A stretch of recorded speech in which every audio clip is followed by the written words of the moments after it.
Right. London has the TFL while we have the BFL. It's Benjamin Francis Leftwich. How you doing? I'm good, thanks, brother. I've never had that introduction before, but I like it. It's a good one. It's original. Thank you. I'm good. How are you? Yeah, not too bad. Thank you. Yeah, I came up with that today. The last time we actually met was it was in Portsmouth, and it was ages ago now. It was at Pie and Vinyl. We did an install there, which was insanely beautiful. Thank Like you. that was I can't even remember how long ago that was now because time doesn't hasn't existed the last 18 months. It's just one big blur. I wonder when it was. February, January 2019, maybe. I remember. I remember the pie there. I think Dirty Hit had their own pie there for a while. Best part of the gig was pie. Yeah, it was good. I mean, I'm a veggie, so my options are limited, but I always have like I think it's like feta and red pepper, that kind of Yeah. Turkish kind of leaning flavors, maybe Turkish, Middle Eastern I love stuff. the way it's been 10 seconds. We're already into pies. It's a good start. It's an important subject. Yeah. So it has been an interesting time the last 18 months or so. But obviously, you've managed to write and record an album, and we've got the brand new album out at the moment, To Carry a Whale, which again, I mean, I say this about all your albums and every time I meet you, but it's just a beautiful album. It's astonishing to listen to. Thank you so much. I appreciate that. I feel really proud of this album, and I feel that me and Sam, who produced it, really left no stone unturned. So I'm really pleased that you and others have that reaction to it. Yeah, there's. I mean, I was going to save this for later in the interview, but there's a line in full color which there's certain when I listen to certain songs, there'll be a line that I just hook onto, and Me too. straight away it's the I've always been a run hide kind of guy. Yeah, yeah. Absolutely love that line because it kind of sums me up 100%. Me too.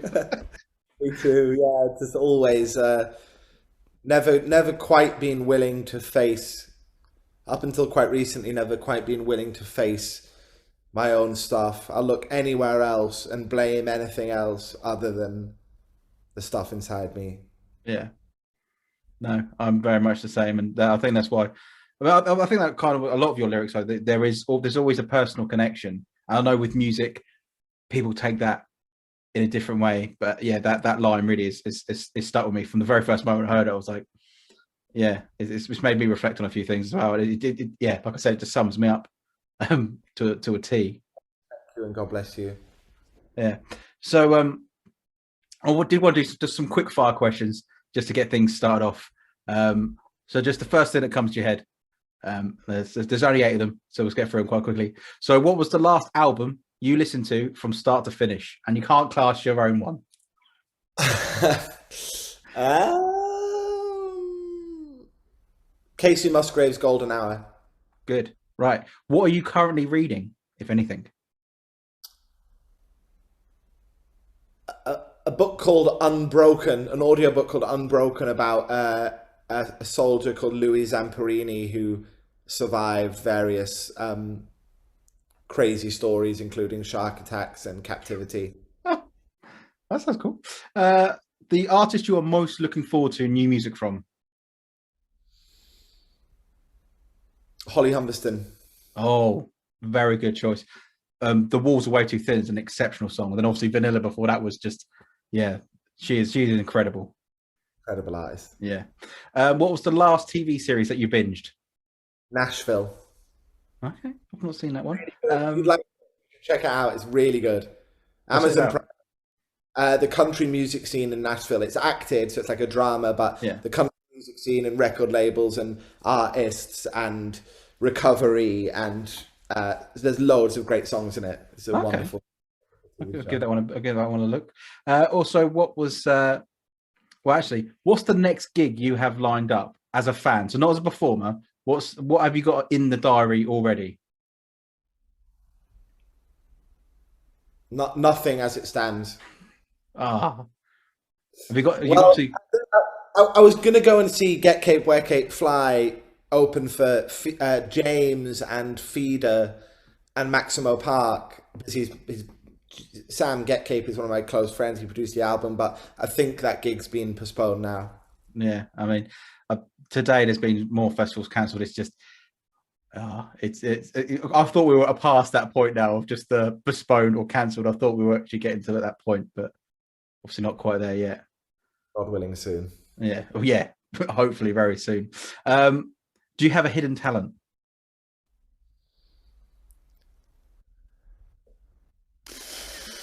I mean, it's very hidden if you don't know.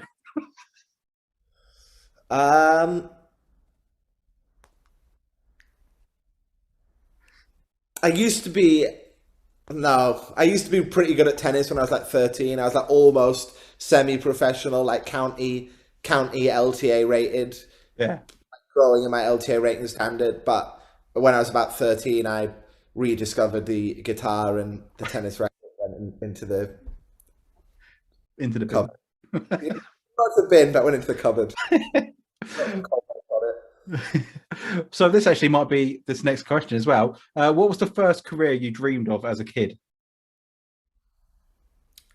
Being a movie director. Oh, really? Yeah, I remember watching a film called Empire of the Sun when I was about 6 years old, and I didn't know what was going on, but it was so emotionally intense and beautiful. And it was about a kid who was separated from his parents, and that's something I kind of went through in a more less intense and more subtle way than that film portrays. But the soundtrack, there's a piece of music at the end of it called Gan, which is a Welsh lullaby. And when that came on at the end of the movie, I was just destroyed. So I was like, I want to be able to make myself feel the way that thing that I've just seen has just made me Yeah. feel. Well, this is quite good because the very last question, the quick fire, is what is your favorite film? Empire of the Sun. I'm sorry, I know that's a lazy answer, but it's the honest one. Empire of the Sun.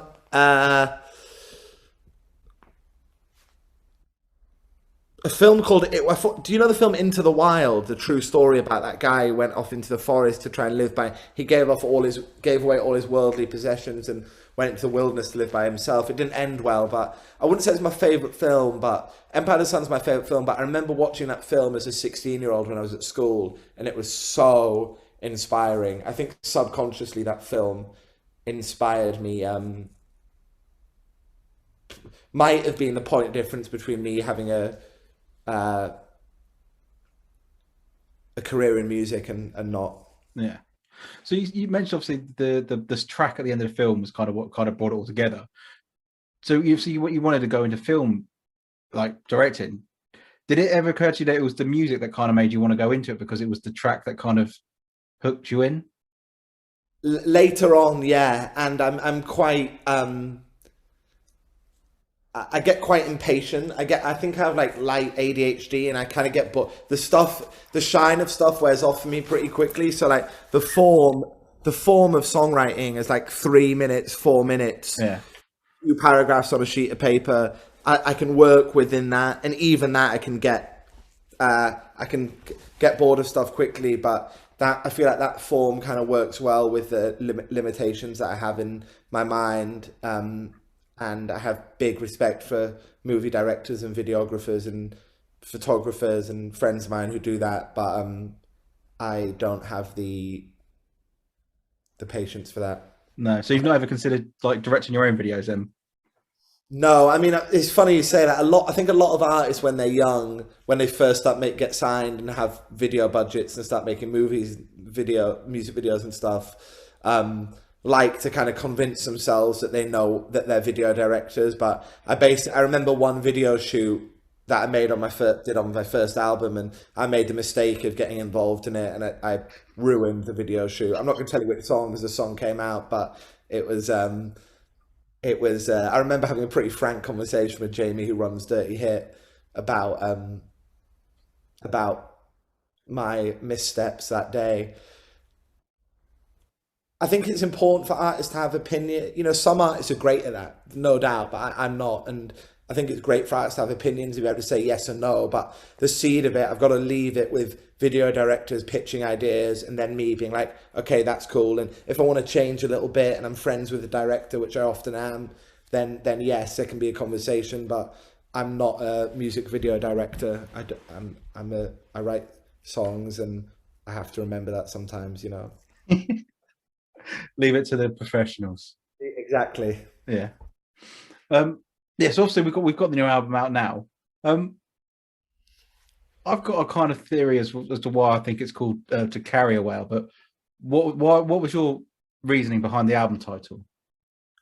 I was playing on the piano at my ex-girlfriend's house in Liverpool at a family home. It was like an old beaten up piano. It was really out of tune, but it was beautiful, soulful sounding piano. I wish I'd had a microphone with me that night because the way it sounded was I never got it to sound that good again.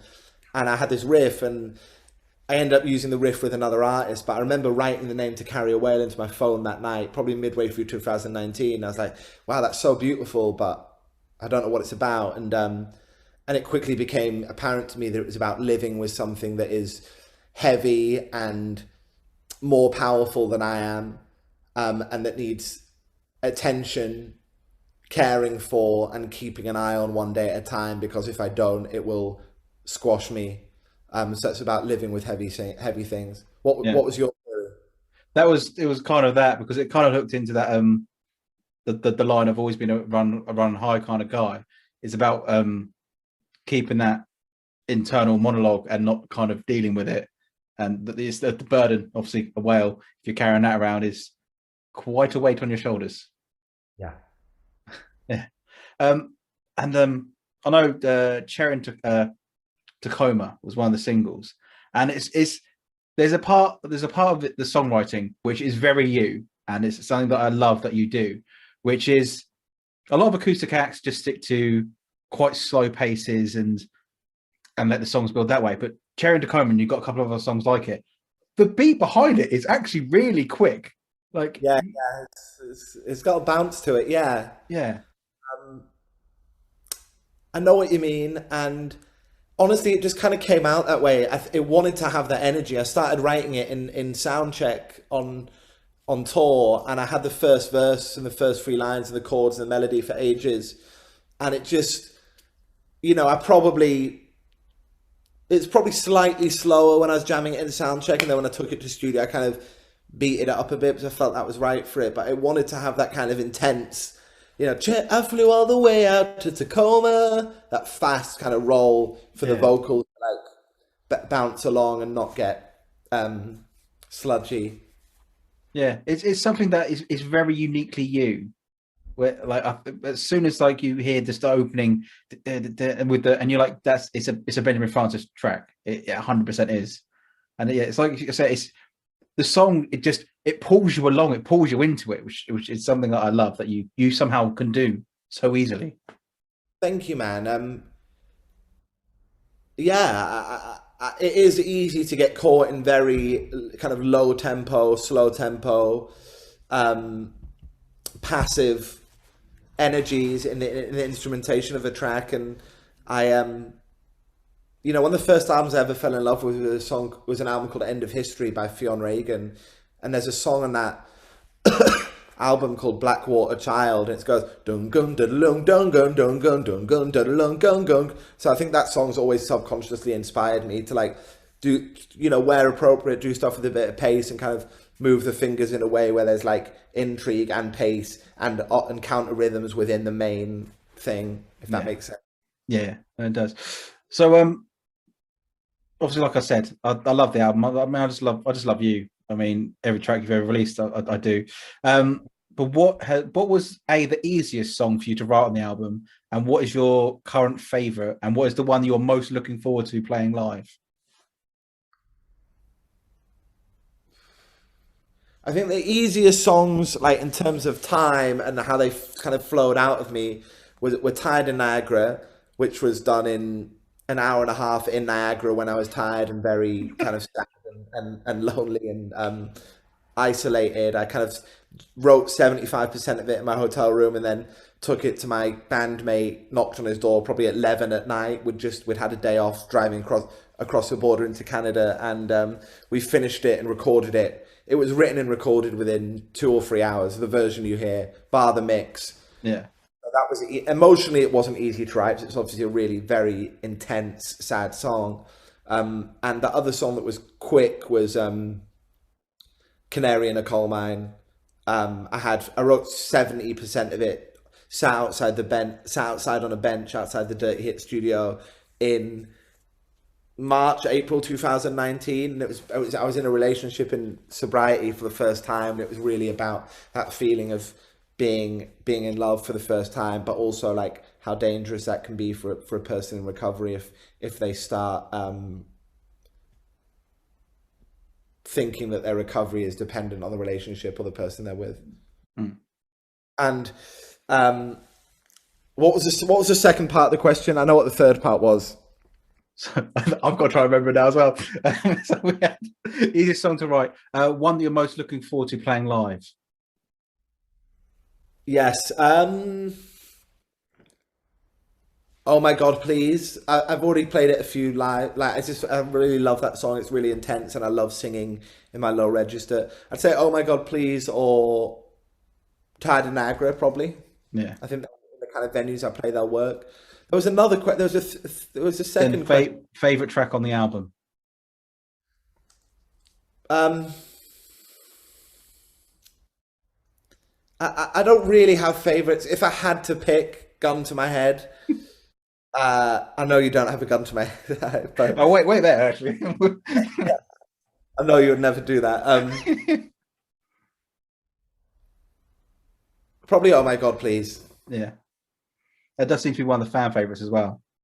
Yeah, I really love that song, and it helps me. It helps me when I sing it. So Yeah. So obviously we've got the tour lined up as well. Obviously the album's out now as well. It's kind of you just got the tour. Is that all you're focusing on at the moment? Have you got anything else that you've been working on behind the scenes, or is it just we've got the tour and then we'll see what happens from there? yeah, we've got the tour, which I'm really excited for, and can't wait to get out and play again. And we're going to bring some amazing new artists with us. God willing, the tour will extend it as well and go further afield. I wouldn't say I'm even working on the tour at the moment. About a week or two before the tour, I'll probably really start locking in on set list and playing the songs over and feeling that out. And behind the scenes, I write with other artists every day. With different artists. So I spend most of my days writing songs with artists and friends of mine. I'm always creating and always thinking of new music, and I'm on a wave at the moment where that's flowing, and my experience is that wave is not always moving. So while it is moving, I want to surf it to the best of my ability, because I know there'll be a lull. I'm due a lull at some point. Yeah. So who are you currently working with at the moment? Like you said, you've got new artists that you're gonna bring on tour as well. Is there anyone that we should be keeping an ear out for? Working with Holly Humberston, which is great. She's a star, Yeah. an incredible songwriter. Um,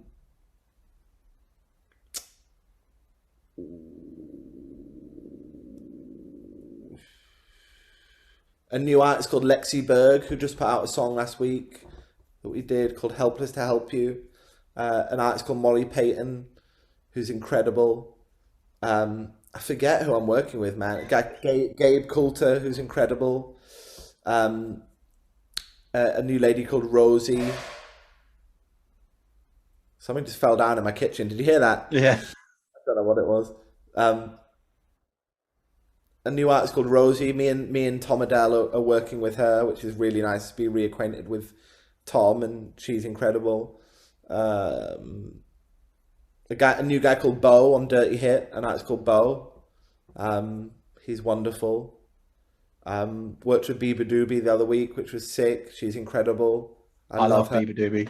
She is just a pocket of energy. She's so great, man. She's so nice and so talented, and I was lucky to get to learn from her and her friend Jacob. Um, Yeah, many more as well. Some like yeah, just a whole mix of stuff. A few things that I probably shouldn't mention because I don't like step on people's toes. You know what I No. mean? Yeah, yeah, I wrote a song with James Blunt on Zoom the other day that was fun. He's so nice. He's such a nice guy, man. But yeah, few other things in the cooker, you know. But yeah, just a whole like so that's a real wide mix, right? Just yeah, different kinds of people. There's a great new artist called Berwin that I did a song with. He's really amazing. I learned lots from him and just all kinds of people, man. I love anyone playing music. I love. yeah. See, has obviously with the lockdowns and everything, and obviously everything moving on to Zoom. Like you said, just you wrote a song with James Blunt over Zoom. Has it almost made it easier to collaborate with some people that maybe you wouldn't have before? Because A, there's more time, and B, like the technology's kind of there. Yeah, definitely for work to work with people who live abroad or in the States, it's made it possible. And I think at first everyone was like, "Oh, we're not going to be writing on Zoom, surely not. It's a bit weird." But people kind of took to it, and I probably wrote my best song of the year so far on Zoom with my friend Josh in York. And it weirdly allows you to be really focused and really just it focused on the song, you know, just like staring each other down and getting into the song. So it's definitely weird, especially if you don't know someone, but some great songs have been written on Zoom for sure. And it's, you know, it's opened up opportunities to write with people who might not have been in the UK or, you know, and I haven't, any Zoom session I've done hasn't lasted more than 3.5, 4 hours. So I like the intensity of it. Yeah, it's a strange thing because obviously it's like horrendous what we've been going through, but a lot of people have taken steps and the opportunities to do things that maybe we couldn't have done before, which is great to hear that you've been able to do that and also just use your creative and ride that wave as you said and just keep that bubble going and expanding it as well with more people. Thank you. Yeah, I try and, you know, have been very lucky and privileged in my life, you know, through music and circumstances, even before I had some success in the music industry. So I definitely haven't felt the squeeze of the pandemic as much as billions of other people have, but emotionally and spiritually and physically even it's definitely been tough Yeah, and isolating and did awful things to relationships and yeah it's just it's been difficult, you know. It's definitely been a strange silly time, but yeah, I have hope, you know, and I have faith that there will be a silver lining to all of this, whether it's in our lifetime or not. I don't know, but I know that the universe is good. I know that creative intelligence is good. I know that Mother Nature is good, and I know that you know, the beauty of the earth will never will is there and will replenish itself in its time, not in my time. yeah. No, I think that's the perfect way to end it as well. That there is hope, and I'm very hopeful that we're going to be getting back to things soon. Um, and whilst we've got an amazing album from you, we've got a tour to look forward to. Hopefully, some more dates as well when things get moving again. Because at the moment, it's still quite difficult to really plan too much because things can always chop and change. But thank you always, Ben, for coming on the show and spending the time with me because absolutely adore speaking to you. Love your music, and yeah, it's always a pleasure. So thank you very much. Thank you. Lovely to see you. God bless you. Uh, See you later, Ben. Thank you. Bye.